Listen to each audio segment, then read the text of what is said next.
We're coming to our IW Wells Comprehensive Planning Committee meeting number 2. Would just like to open the meeting, and again, thank you for coming, and want to make sure that folks are getting up to the tables up close. If you want a better view of the information we have on the screen, we'll be going through a lot of information here, so would appreciate that if you want to move up. But hello again, my name is Eric Girding. I'm the Senior Project Manager with the Office of School Modernization at PPS. Our office is, we are the folks who implement the capital bond program, and we've been doing that since the first bond passed in 2012, another bond in 2017. The funding for this effort is from the bond that passed in 2020. We went through, in the first meeting, there was kind of a lot of background information, general introduction and information. So if anyone that's here that did not attend the first meeting, we have a recording of that. So please go to the project website. Everyone received a link to that when you were notified that you were on the committee, so you can see a recording and the slide deck that we presented last time. And in the last meeting, we introduced a couple members from our architecture and engineering design team. That they were, we were waiting for their contract to be approved by the board. Their contract has been approved, and so they have been working diligently for just over a week, really, since you got your contract. And we're really happy to have them here and going full speed ahead. So really, we're gonna turn it over to them to lead tonight's meeting, and would like them to introduce themselves. They also printed out some sheets that you'll see on the tables with names and faces, so you can start to get an idea of who we are as we're talking to you and so forth. So again, thank you for coming tonight, and I will go ahead and turn over to Steffi Knudsen with Bora Architects. Thank you. I feel like a rock star. Let me see if my mouse actually works like this. Oh, kind of. Hold on. Turn that off. That's how I keep track of my time. All right, that doesn't work. I'll just stand. There we go. All right. As Eric mentioned, I'm Steffi Knudsen with Bora Architects. The first thing I'm going to do is just let you know what we're going to do today, and then we're going to start with introductions. So we're going to have introductions. We have a number of our design team members here. We're going to talk about some of the goals that you all touched on and got started last week, and then start to expand on that. We're going to talk a little bit and start thinking about the whole site and the campus, and we have our landscape architecture team here with us. And then we're going to touch a little bit on what was introduced last time as the education specification, or the recipe book, and how we're going to approach that, and then we're going to talk a bit about next steps. So it's we're going to cover a lot of topics. So first of all, who are we all here? So I'm Steffi Knudsen. I'm the principal in charge of the project. I'm also an alumna of what was Wilson High School, class of '88, married to a class of '85. I'm super, super excited to be here. No pressure, but this building has to be amazing because all my friends are counting on us all. And I'm going to pass the mic over to Amy Running, my partner. I'm actually Amy Donahue. Sorry. That's all right. That's right. There are a couple of us. Amy's running around. Amy's. I got nervous. I'm Amy Donahue, the design principal of the project. Really nice to meet all of you. I wasn't able to be here last week, but I'm excited to jump in today and talk to you a bit about next steps on the project. So I'll pass it to Amelie. Hello, I'm Amelie Reyno with Bora. I'm a project designer and architect, and I'll hand it over to the other Amy. Awesome, thank you. I'm blinded by the light over here. I'm Amy Running. I'm actually a senior interior designer with Bora, and really happy to be here as these early conversations are happening. And I'm going to pass it on to Becca, or I'll bring the mic to you. Yeah, I think since we're also huddled here, we can walk it here. Thank you. Becca Cavell, project manager for the Bora team and team in general. Super happy to be here. Got to wave my hand last time we were here. And just wanted to note that my partner has 2 kids who are guardians, one of whom is currently a junior. So pretty excited to be a part of this project. My name is Kevin Collier. I am an intern here at Bora, and I am just seeing the process from start to finish, how a project is built. So glad to be here.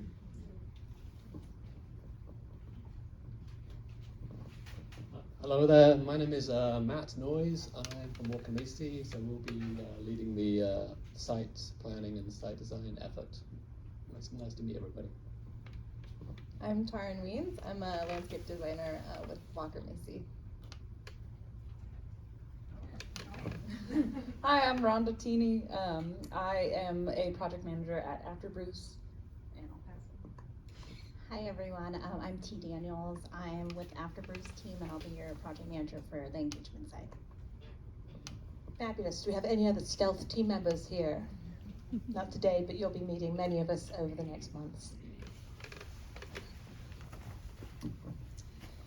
Thank you all, and for those of you who are wondering, oh, and don't forget, we've got Eric and Hector and David Main from Communications, who are our PPS team members. For those of you who are wondering what each different roles are, obviously, I think Bora is the architecture team. Walker Macy is the landscape design team, but they will be leading the comprehensive site design in coordination and in collaboration with our civil engineering team.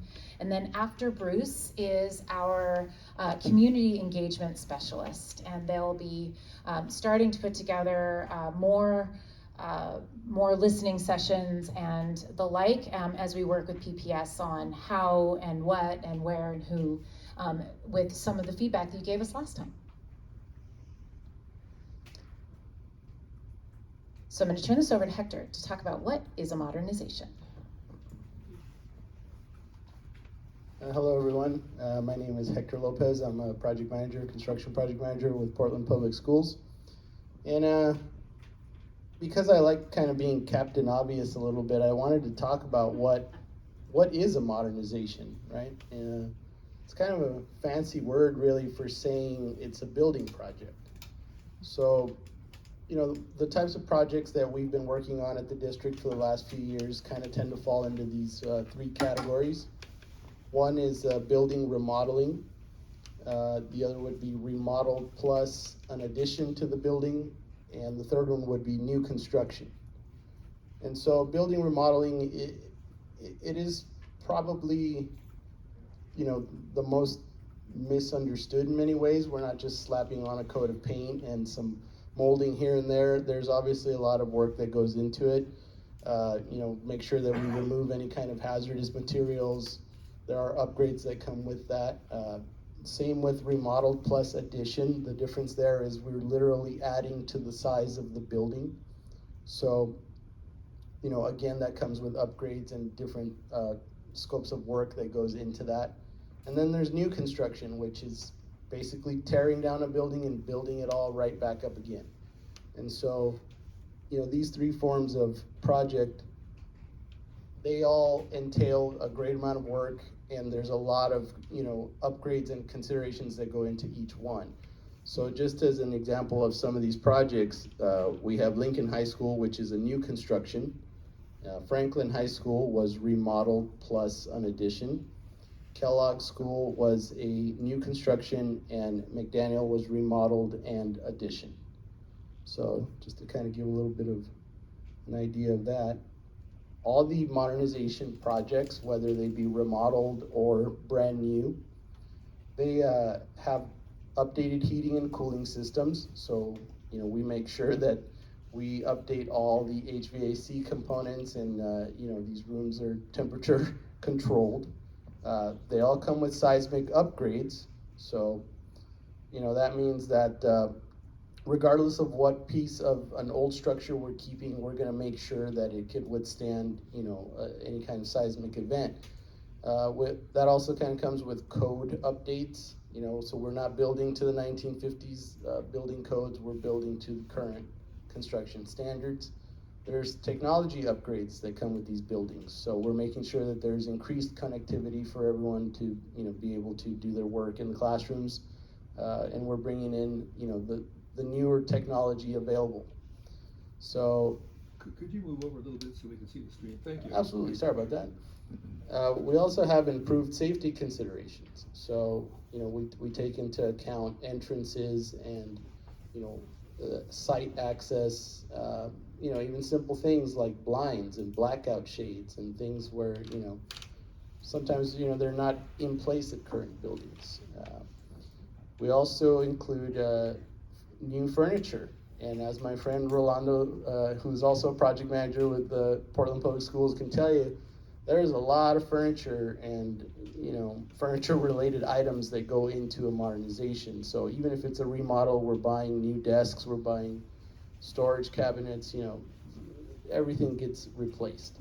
So electrical upgrades. So if we're remodeling a school, we still upgrade the electrical so we can have spaces like CTE shops, maker spaces, things that will require more power, more plugs, basically. So we upgrade all of that.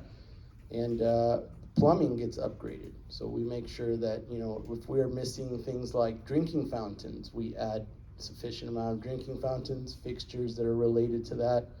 Restrooms get remodeled, new restroom fixtures. We do look at lighting improvements. So as the technology improves from 1985 to 2023, we make sure we're upgrading all that lighting. And also we do upgrade the athletic facilities. So if it comes down to looking at grandstands, turf, you name it. If it needs to be rebuilt or remodeled, that's what we look at. So what I really want to kind of communicate here is that in this particular instance here at Wells, I know we've talked about different options, but for all the options we consider, there is sort of a base package of thought and effort that goes into it, and that all of these projects definitely get upgraded and they do improve. So that's all I had. Thank you. Thanks, Hector. So this committee, this comprehensive planning committee, ultimately our goal, the outcome that we need to establish by the time we're done with our work here, is we need to collectively understand what the big constraints and opportunities on the site are, so that we can also establish what our values and goals that are going to guide the project are going to be, so that we can lay out the building and see how it needs to fit on the site with those constraints and with those goals and that vision in mind. We will then create, and you will help us and give us feedback with what we call a massing concept design. And what that really means is we're not going to get down into any of the details. It's just going to be very boxy. It's going to say, is it 2 stories? Is it 3 stories? Is it this big? And approximately how is it laid out? But we want to leave it very high level. And then we want to do enough that we collectively know that we can establish a reasonable budget for this project that then will all go to the Facilities and Operation Committee and then ultimately the Board of Education for approval. So that's our mission. We've started off last week talking about what success means, and so Amy's gonna do a little bit of a recap. Oh, sorry, I forgot that this was in here. I want to define a few terms. So using Lincoln High School as an example, the early conceptual design, these are some examples of massing models. You can see that we can vary a lot. Is it a tower? Is it a loop? Is it short? Is it tall? The colors sometimes talk about different major spaces and where they are in relationship to other things. And this is a good example of the depth that we will go to here on this project.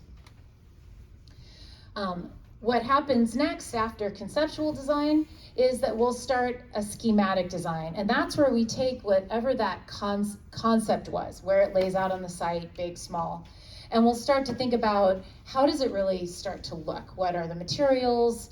How will it feel from a design standpoint? We'll establish some of the bigger design moves.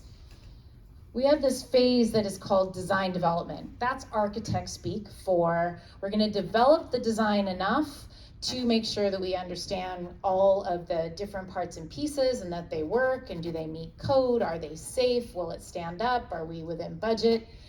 We developed the design to that point. So it's still in a design phase, but it's starting to get much more real.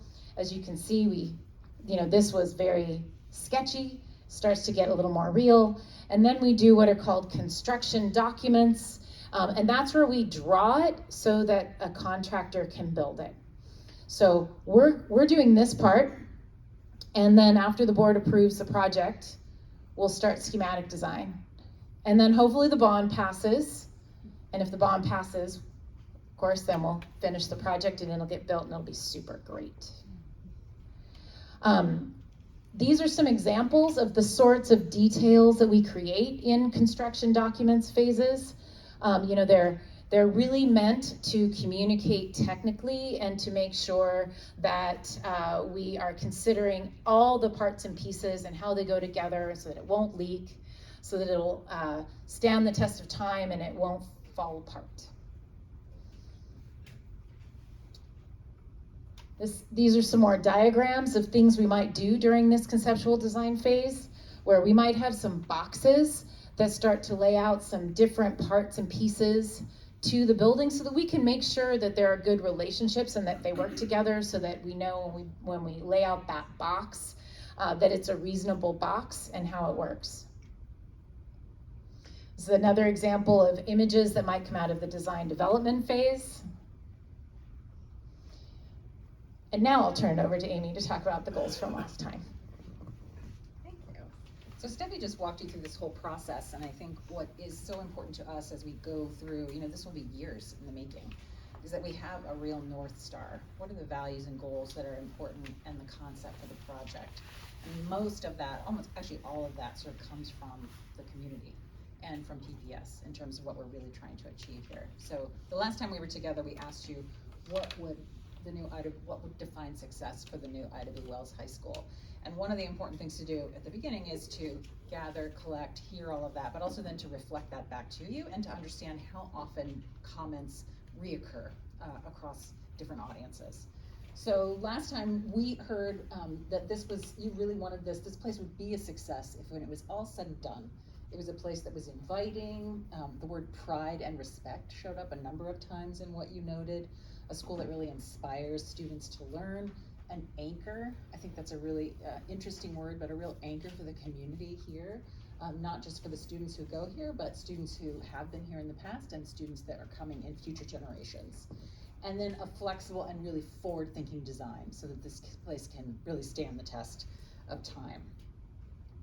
We also heard that this wanted to be a healthy and supportive space, very inclusive. That word came up again and again, belonging, a very safe space for learning, a place where everyone, teachers in particular, feel very appreciated, respected, and a place that's integrated with the neighborhood sort of business community. You all are really lucky to have this business community right here and sort of integral to the school community. And then of course a place that recognizes Indigenous culture and people. From a landscape standpoint, making sure that the landscape is really looking out over a long horizon, that this is a design that improves what you have here, what is already sort of stunning, the trees and the gorgeous green space, but that you're really sort of adding instead of subtracting. That again, in addition to the building being welcoming, the site itself really wants to be welcoming and supporting, and that purposeful gathering spaces for the community, again, as a way to make that anchor, are really here, in addition to very strong sports facilities. From a building design standpoint, we heard the word beauty, beautiful, timeless design for the neighborhood, seismically safe. Hector went through a whole list of things that are baked in that you don't have to worry about. We promise heating and cooling, we promise seismically safe, all of those things like that. But also a school that really accepts and supports. Based on our current conditions, I'm just giving you. Oh, okay. Yes, actually we were here recently and there was a teacher who had retired who brought ice cream because it was so hot that day. So yes, we know heating and cooling is pretty important. But this be a school that supports a whole variety of learning styles, which is something that a school built in the 1950s did not do. A visually interesting place with really varied environments, which I think is a huge part of welcoming all those various learning styles. And then, excellent acoustics. I think what was noted here was performing arts, but I think across all of the spaces, making sure that intelligibility is really clear so students can hear the teacher, students can talk with one another. An increase in space is very important, and as we'll talk about a little bit later in the ed spec, definitely an increase in space. Community partners will be here, and then a place that also considers technology and AI for the future.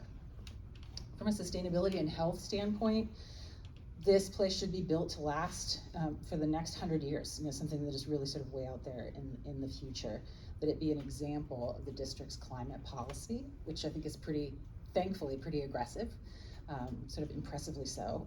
A school with healthy air, water, materials, and light that supports wellness. We heard a lot about bright classrooms, make sure we have really bright classrooms. And then a place that is equipped for emergency preparedness. From a financial and enrollment standpoint, we definitely heard that, making sure that the project is on budget, on time, while still meeting the needs of the students and the community. And when all is said and done, it'd be great to have an enrollment increase when we open in a couple of years. So, that would be a really great goal. Increasing staff retention and graduation rates as well. And then through this process, just sort of transparency of costs and kind of conversations about trade-off debates. And then for process, a design, we have done, as Hector showed again, a number of high schools around PPS. And so we have some lessons learned. How can we capitalize on those and really sort of bring those to light here for Ida B. Wells? And then of course a process where voices in the community are really meaningfully included. So I just want to pause. That was a very high level summary of what you all reported to us, and just sort of ask an open question. Is there anything that's missing? Is there anything that we should add to that list? Yes.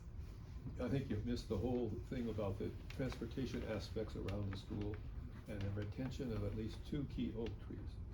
The favorite trees. Yes, we're going to talk about the favorite trees. So we'll put that on this list from a landscape design. Amy, it's a little difficult for some of us to hear. Maybe you could toss the mic. Yes. So we heard the 2 favorite trees and the site circulation. Building for 10 to 50 to 100 years, I just wanted to challenge that. What if it was 700 years? What might that look like? No small goals. Love that.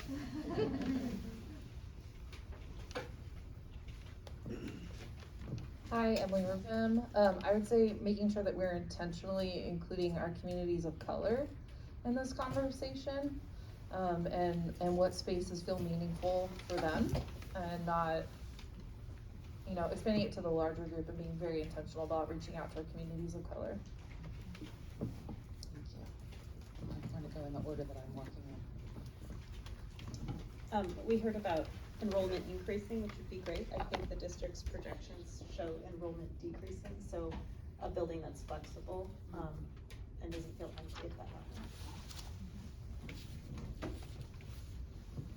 Thank you. So I'm a PPS parent. I have a 4th grader at Hayhurst and a 6th grader at Robert Gray, and they'll both be expecting to come here. One thing that I thought was missing was there was some discussion of ventilation, but in terms of heating and cooling, and not so much in terms of airflow and air safety for health reasons.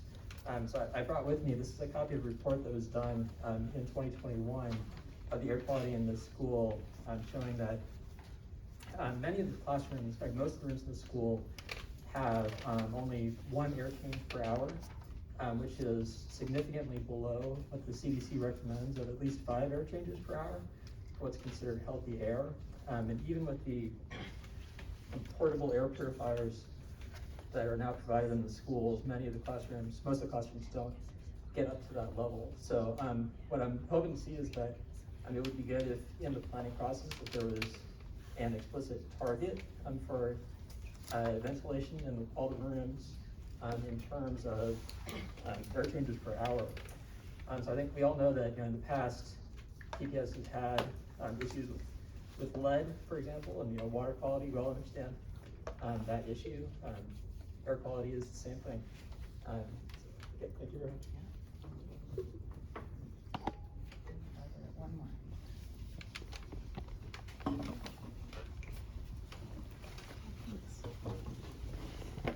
Hi, everybody. I wanted to ask that folks just say their name and their role so we all know who each other are. I'm Aisha Conning. I'm the principal, proud principal of Ida B. Wells High School. I'm sorry I wasn't at the first meeting. I was visiting my daughter as a senior in college, and it's nice to be here tonight. Hey, I just wanted to add, I wasn't sure how specific we're getting, but what about a West Side Health Center, school-based health center? And then also to Emily's point, multicultural center, multicultural resource center. Thank you. Great ideas already up there. Yes. Thank you. Yes. Just as someone who's in the school a lot, it can sometimes feel kind of claustrophobic, so prioritizing natural light, airflow, I guess, is part of that, and also having a lot of outdoor teaching areas, like covered areas with benches and stuff like that. Very nice. What's your name? Electra, I'm a junior here. Thank you, Electra. Anything else that might be missing? This isn't a, speak now or forever hold your peace. You may have an idea that comes to you tonight, and we can certainly get that later, but great. Okay, so we're gonna go to the next slide, and we heard a few people talk about making sure that we were doing the engagement and outreach to connect with a number of different communities in this process. And a couple of the questions that we had for you last time was also, what are your ideas for that engagement? How should we reach out? And we heard a lot of different ideas. And after Bruce, who is here with us, our engagement consultant, is going to really sort of partner with us to think a little bit about how and who and when and how often that we will sort of do that. But I think we've got a great start on some ideas for ways to engage in this specific community. Farmers Market came up a number of times. You have the library around the corner, a couple of different places like that. And then possible partner organizations as well who we could reach out to. And actually, After Bruce is in the process of doing what they call a landscape scan of the neighborhood and sort of the district, and really starting to think about, who should we invite to the table to have some of those conversations. But I show you all of this and sort of say that because I think the goals and vision that we're hearing from you and adding to tonight, we will continue to sort of add and refine as we hear from all of these varying communities, just to make sure, again, that we're hitting your primary goal, which is to make this a welcoming, inclusive, and belonging place. Can we add to that list? Yes. Stevens Creek Crossing? Yes. Stevens Creek, okay. I would say Neighborhood House as well, who provides food resources for folks that are struggling. Neighborhood House. I think language access. Language access to the meetings, yes, absolutely. And we heard childcare, meals, all of those things like that, just to facilitate and both, encourage as well as facilitate people being there. And offering meetings that are within our community of color's community. Right, So go to meet people where they are. So not expecting them to come to us. Right, right. We're keen to understand how to connect with your students. What's the best time? How do we do it? Is food involved? All kinds of things like that. So, I'll answer that one. yes, and yes. Great. Any others? Yes. Positive charge PDX, not change. Okay. Positive charge. Thank you. There's Portland Parks and Rec, of course. Yes. Portland Parks and Rec. Yeah.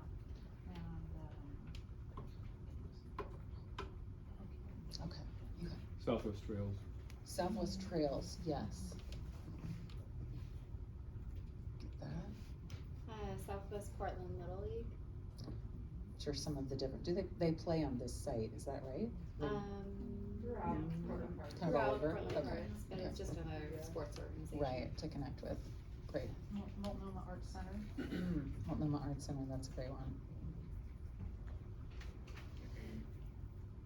Okay, well, we can continue to add to this list. We wanted to spend a little bit of time, probably the next few minutes here, talking about Ida B. Wells, and there's actually an article on your table. I think some of you probably know quite a bit about her, or know something about her. I think an incredible woman. This is the first high school in Portland named after a woman, and I think that is pretty exciting. She was a real truth seeker and a groundbreaker. And so as we step into the design of the school, we have a couple of questions for you in terms of how her reputation and history and groundbreaking work really might affect the design of the school. You know, how do we make the school feel like Ida B. Wells without it just being a sign on a building? So we would love for you to spend maybe the next 10 minutes at your tables. You can reflect individually or talk. And you have Post-its and pens, and we would love for you to answer 2 questions. One is, what do you understand about Ida B. Wells as a person, and what comes to mind? And the second is, what are the important attributes or values that should really be reflected in this place? Her important sort of attributes and values that should be included in this place. So those 2 questions will give you 10 minutes, and I think the team will just be wandering around if you have any questions or anything like that. And if you would, write it on the Post-it, and then you can put it on the large blank sheet there, and we're gonna do another exercise in a bit as well. So we're gonna just sort of capture your words there. I feel like we need music or something. Yeah. Next time.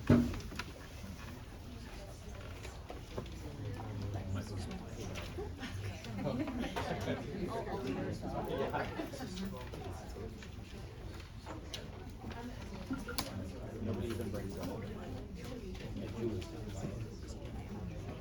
Are you sitting alone? Oh, okay. Oh, okay. No, we'll get up in like multiple times.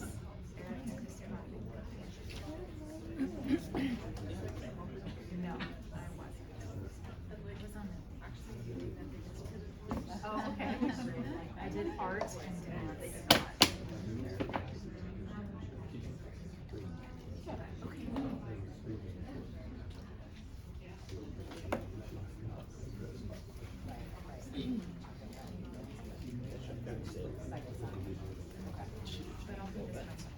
Thank you so much. Discussion area for students that like wasn't in the library, so it can actually be loud. But yeah, like having community resources and things like that, so when people come to school, they feel supported and they feel safe, like they can talk. Fantastic. Who else? You can just go table by table. Call on you. Yeah, I forget, is the, what is it called, military volunteer? That's right. Actually, my trig teacher, if you even put your elbow like this, you would call on me right away. And I remember sine, cosine, and tangent, and all that sort of stuff. Okay, how about this table?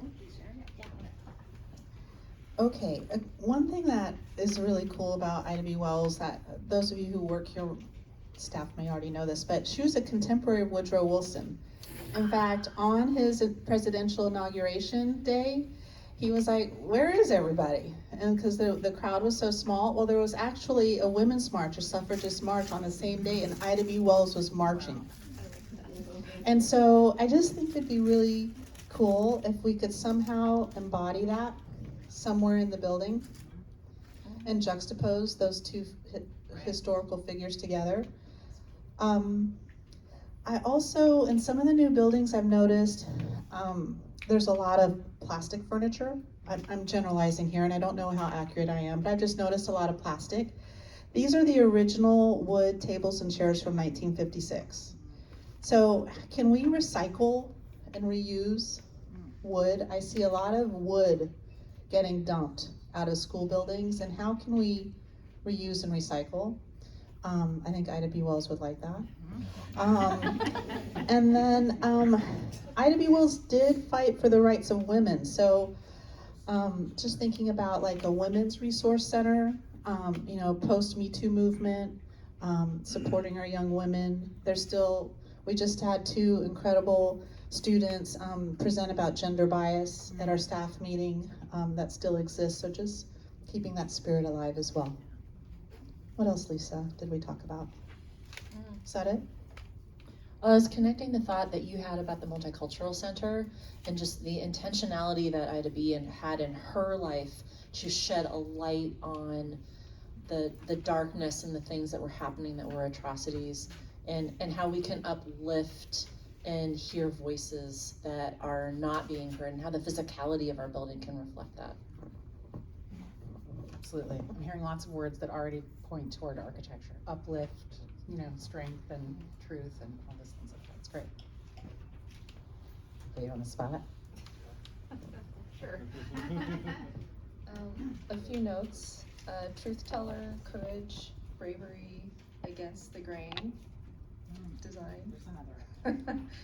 She risked everything for truth and justice. Okay, I see a lot of notes at this table. Oh, you can make me do it again. All right.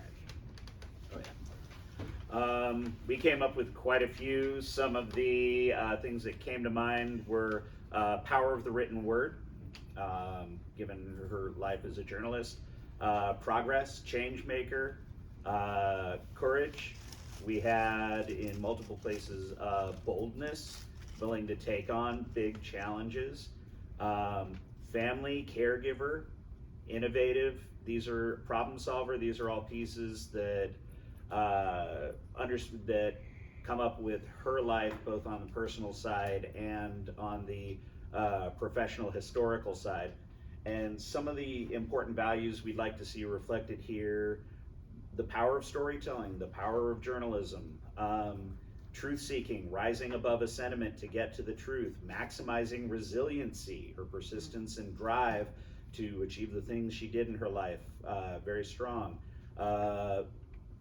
Community, family, bringing together groups into something bigger than themselves. Those are all elements of Ida B. Wells's life that we'd love to see turned up here as well.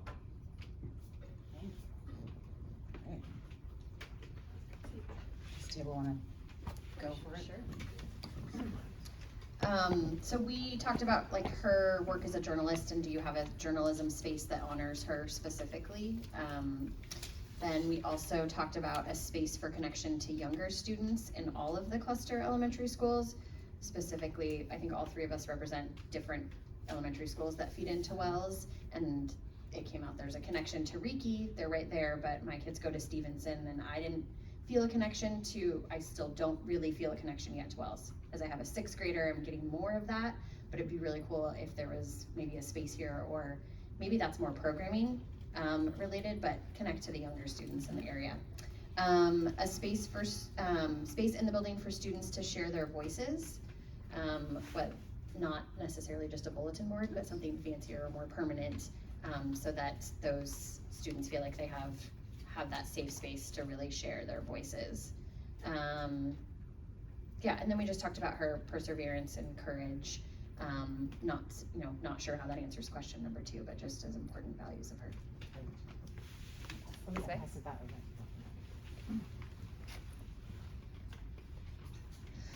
We had a lot of the same words that we've heard before: strength, courage, boldness. She's challenging systems. We like the fact that she's writing, she's informing, she's leading. So that could that lead us to have some sort of leadership academy, and also really talking about our media, like our magazine, a newspaper, like how we're really connecting to her.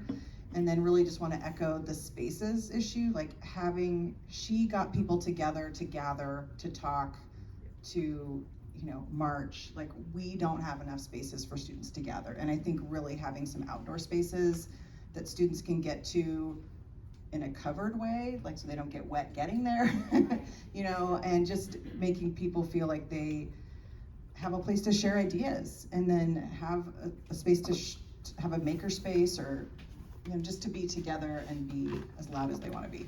Great, thank you. Okay, I tried to nose goes for John. We talked about her resiliency. When I think about, are we doing names again? Yes, please. I'm Emily Rivem. I use she, her pronouns. I racially identify as white, and I'm our full-time school psychologist here at Ida B. Wells. Now you got the full introduction. Yeah. I think of her as like being fierce, like people who can engage in and speak in their truth, no matter how it might be perceived, but focusing on intent versus and impact. It's both. She's a fighter.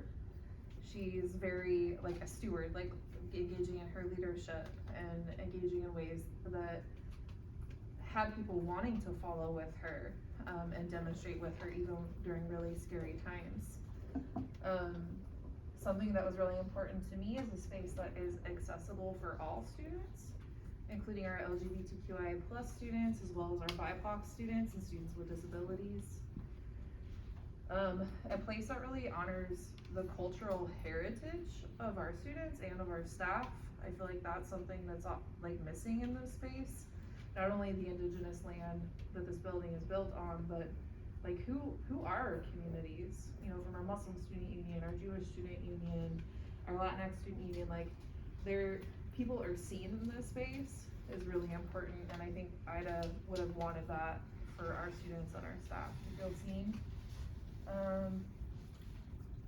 Oh, I like this one. That we're unafraid to talk about hard things and past events that led us to where we are, and why we changed our name and shouldn't have Woodrow Wilson as a name, and why Ida B is our chosen person.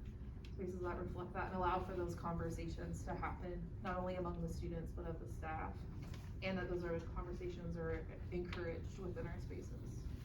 Can I say anything? No? Oh, one more. Offering spaces for multiple professions. College is awesome, and we have a lot of students that really want to lend towards like trades, and we do have blades and metals, which is cool, but like having an auto mechanic space or like other spaces where our students who might not be wanting to go to a four-year college and would like to focus on a trade have just as much opportunity as our students that are college bound.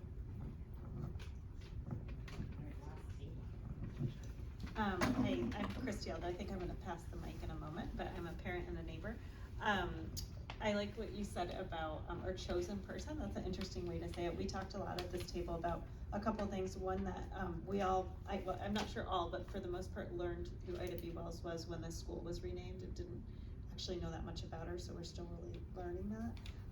And then kind of the storytelling of how this space talks about this person, so not just the name, but the face and the values and everything. Can I pass it to you to talk about your storytelling? Okay. Sorry, I literally work in the storytelling, so.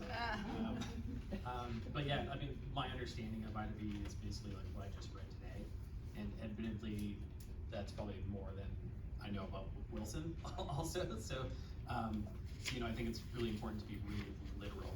Like if we're going to stand behind like her story, and it's not just the name on the wall, but when you walk in, there should be actual storytelling. Maybe not just in one place, but throughout the campus. So, you know, her values are reflective in areas of the campus that are very purposeful and meaningful, and it's not just a plaque on the wall. Yeah, and then, you know, what comes to mind is that the experts on her should be the ones that really tell the story, and not this guy who doesn't know her story. Great, thank you all so much. I feel like there's so much, some juicy stuff that was just shared.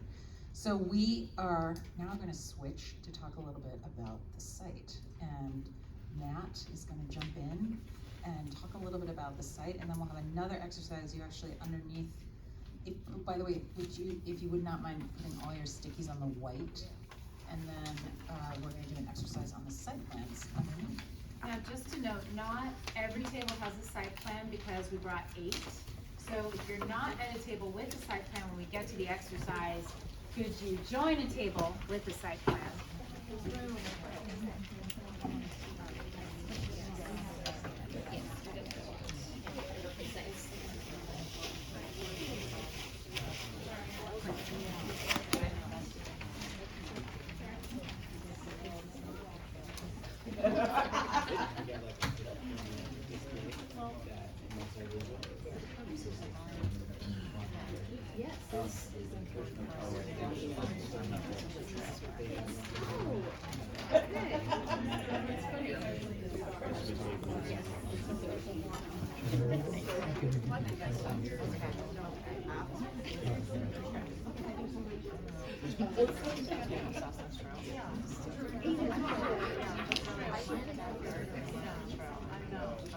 Okay, let's talk about the sites.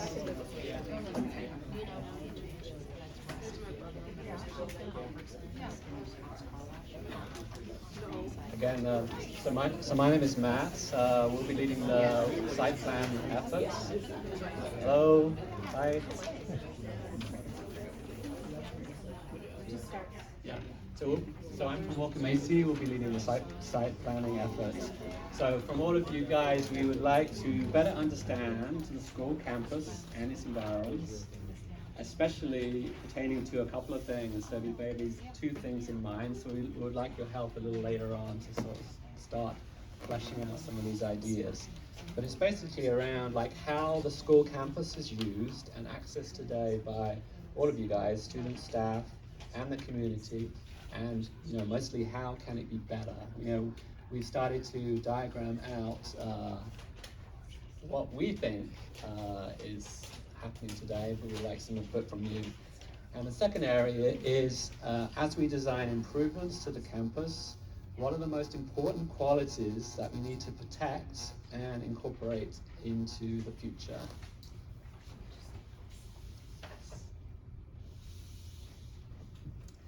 So this, what's better? Okay, this first exhibit, this is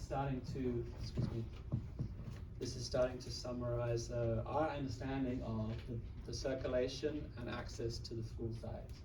So far, as you see, we've identified, vehicle circulation, the transit circulation, the bus stops, the bike routes, the trail mapping, the main building entrances, as you see, and the main site access points. So they're the portals to the site. Can I ask a quick question? Yeah. Sorry to interrupt. When you talk about vehicle circulation, is that specific to a school day, or is that broad circulation? Like when the building, because the building is obviously used for other non-school day events. It's just broad circulation, but it'd be great to have some feedback on how that vehicular circulation does work throughout the day. Yes, perfect. Yes. Well, I think you can extend the red part through the Riki lot, even though the parking for our students is on that north side. That Riki lot is more of a thoroughfare for anybody, even though it has that turnaround there. That's really for some groups that decide that when they're dropping off their kids at Riki, Yeah. Sounds good.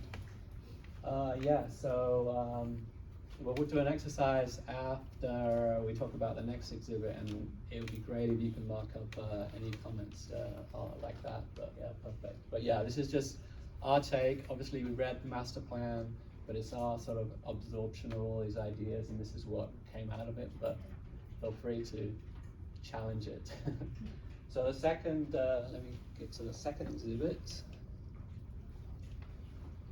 So this is quite simple. This is just showing kind of our understanding of the current outdoor uses, significant places and features of merit on the site. And of course, there's a couple of areas showing the views or where you can capture views. So those two triangle points is where potentially good viewpoints. What we would like from you guys is just to see, where are your favorite places? What should we protect?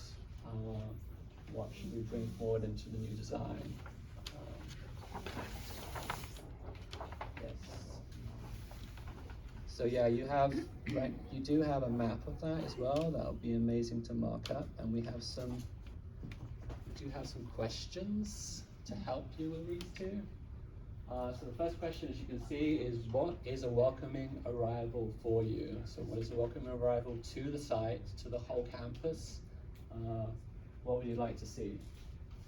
Second question, about the site circulation. What is working with the site circulation? And that includes everything: access, school busing, drop-offs, driving, everything, transit. And what is not working? So probably there's a lot of stuff not working that we need to fix. But yeah, so there's two questions: what's working, what's not working? And I think, yeah, 5 minutes for this one. We can do 10 minutes, I think. Yeah. So just take